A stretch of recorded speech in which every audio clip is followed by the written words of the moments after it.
Greetings again, everyone. Citlali, you're here! I got the ceremonial sword from the chief. It has a certain power that's needed in situations like this. You haven't forgotten what we're doing today, right? Of course not! We're gonna wake Leela up, and then ask him just what the heck he was playing at. And I've prepared the rest of the tools for the ceremony per Granny's instructions. We've dotted all our I's and crossed all our T's, so today should go off without a hitch. Good work, kiddo. Then without further ado, let's get started.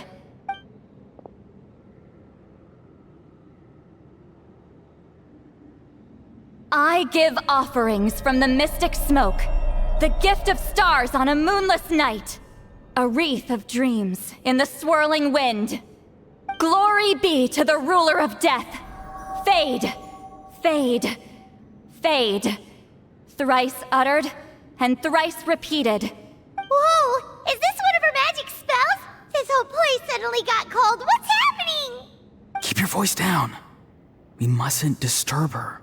We, the children of the Priest King, swear to abide by the ancient pact and tear through the veil of the Night Realm. I am citlali. Hear my command. I am the Shepherd of Doomsday. I am Akul Batil. Oh, look! Leela's spirit is back.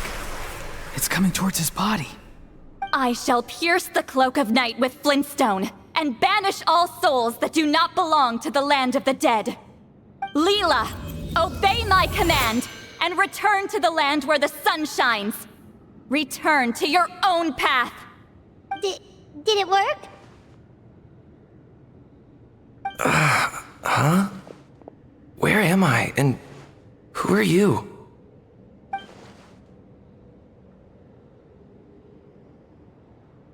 Whoa! Granny Eatsley, High Priestess Citlali, please have mercy. Aw, guilty conscience, huh? So, you know full well what you've done. Do you have any idea how close you were to never making it back? Or maybe you thought life would be more fun as an inanimate object. I'm sorry, I messed up, and I'll face the consequences. Oh, you sure about that? Then say goodbye to your parents. Tell them this. Goodbye, Mom and Dad. I've realized I enjoy life as an empty shell so much that I've decided to get Granny Eatsley to turn me into a stone statue, so I can stand guard over her house for the next 100 years. No, please. Please don't. I'm begging you. I'll never do this again, I promise. Thank you, High Priestess Citlali. Thank you for rescuing me.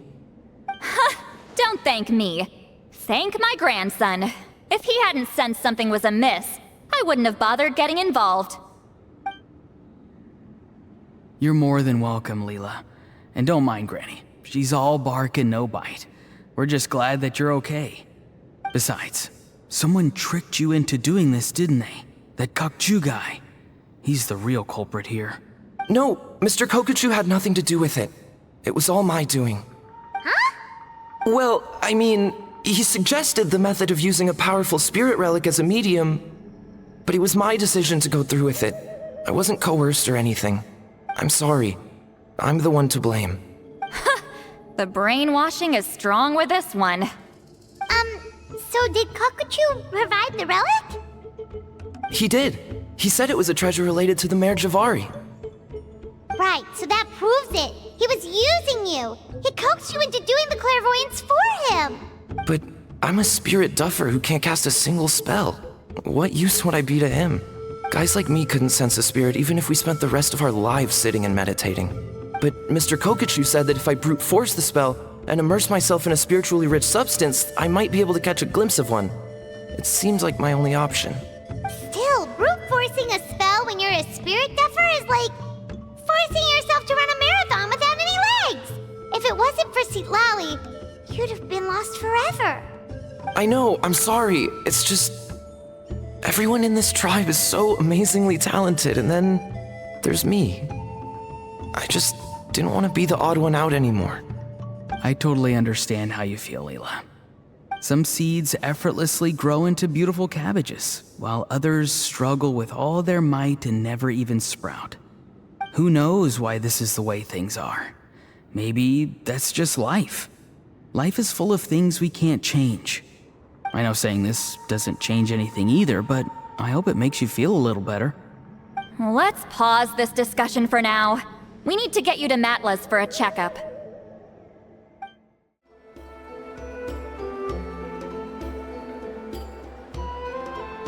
Okay, looking good.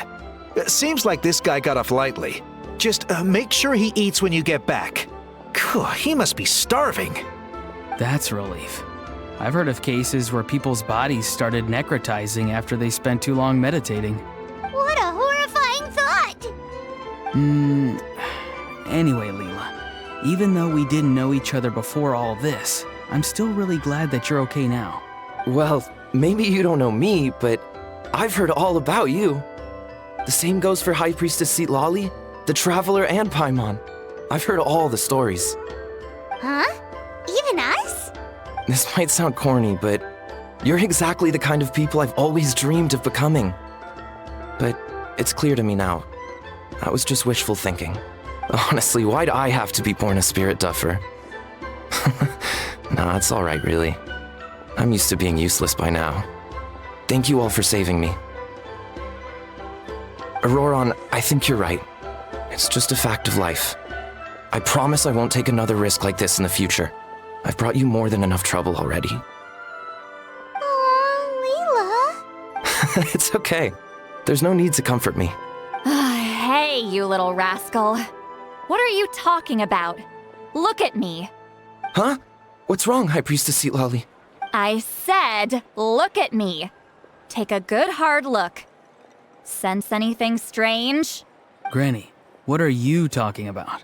What do you think, Traveler? Another case of happy to help written on someone's face? Hold on. I think... either my mind's playing tricks on me, or her entire body is an illusion. No, it must just be my imagination. I wouldn't be able to see through something like that. Wait, I know this trick. It's the same one I used a while back. Granny snuck away from right under our noses. You see? You can perceive some spiritual abnormalities now. Congratulations. Really? But where are you going, Granny? Where do you think? I'm going fishing, you dummy. Someone triggered the trap I set in the cave. Looks like our friend Kokochu took the bait. What? Sorry, can't talk now. You'll find me in the cave.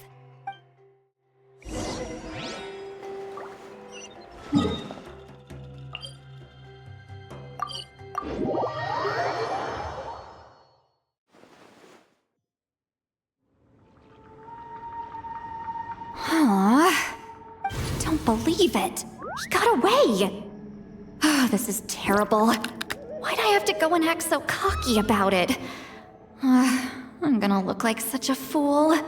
This Kokochu must be a real escape artist or something. But I can't tell them that. I'll have to think of something else. Citlali, did you get him? Given that she's the only person here, I'm guessing no. I thought I'd let him go for now. But I left a mark on him. So if he comes around here again, I'll be able to track his every move. Oh, so Granny had only pretended to leave the cave, when in fact she'd set up a whole trap for him and was lying in wait. Ah, so just like how you caught Auroron! But how did you know Kokochu would come here? Because I planted the bait here. The Mare Javari map and the bow shard. Left them both on the table. I had a feeling those were what he was truly after. And sure enough, my trap was triggered just moments after we left. So you really did set up traps here after all, huh? Of course. It's just that they'd never do anything to either of you. See? What did I tell you?